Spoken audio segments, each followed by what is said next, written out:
ભાવનગર બોટાદના સાંસદ અને કેન્દ્રીય મંત્રી કેન્દ્રીય રાજ્યમંત્રી નીમુબેન ભામણીયાએ ગરડામાં ચાલી રહેલ ભાગવત સપ્તાહમાં હાજરી આપી.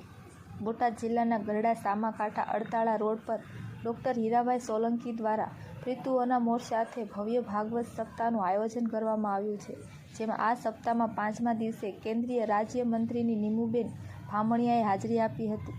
તેમની સાથે પૂર્વ જિલ્લા ભાજપ પ્રમુખ સુરેશભાઈ ગોધાણી તથા જિલ્લા ભાજપ મહામંત્રી જયરાજભાઈ પડગીર તથા ગરડા શહેર ભાજપ પ્રમુખ વિક્રમભાઈ બોરિયા, પૂર્વ નગરપાલિકા પ્રમુખ મુકેશભાઈ હિહોરિયા, અશોકભાઈ ડેરવાળિયા તથા વિજયભાઈ શેફાત્રા સહિતના આગેવાનો ઉપસ્થિત રહ્યા હતા.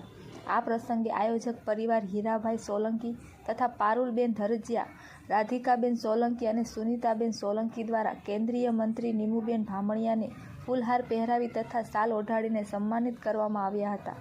સાથે જ અન્ય ઉપસ્થિત રાજકીય અને સામાજિક આગેવાનોનું પણ રાજુભાઈ સોલંકી, વિનુભાઈ સોલંકી તથા સુજલભાઈ ધરજીયા દ્વારા સન્માન કરવામાં આવ્યું હતું.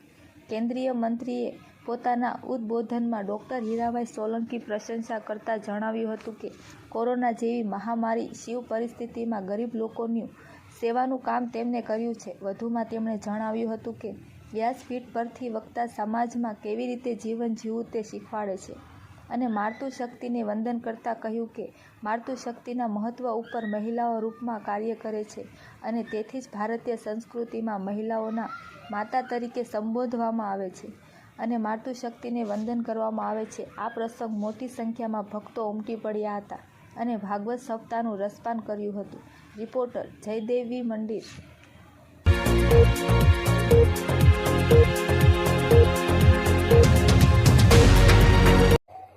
કે ડોક્ટર હીરાભાઈ સોલંકી એક એવું વ્યક્તિત્વ છે કે અનેક ગરીબ દુખિયારાને ખરા સમયે મદદ કરી છે.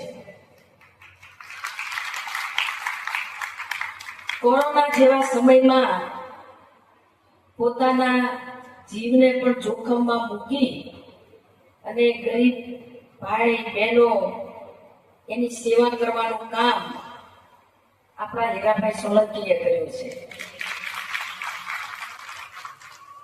મંજુલાબેન પૂર્વ નગરપાલિકાના પ્રમુખ તરીકે રાજનીતિમાં કેવી રીતે કામ કરી શકાય એવી પ્રેરણા આજે પણ અમને મંજુલાબેનમાંથી મળે છે. ત્યારે ઈશ્વરને પ્રાર્થના કરું છું કે મંજુલાબેનના દિવ્ય આત્માને ઈશ્વર શાંતિ આપે, સેવા અને રાજનીતિની અંદર બેલેન્સ કરીને જો કામ કરવાનું સૌભાગ્ય અને પ્રેરણા આપણને સૌને મંજુલાબેને આપી છે.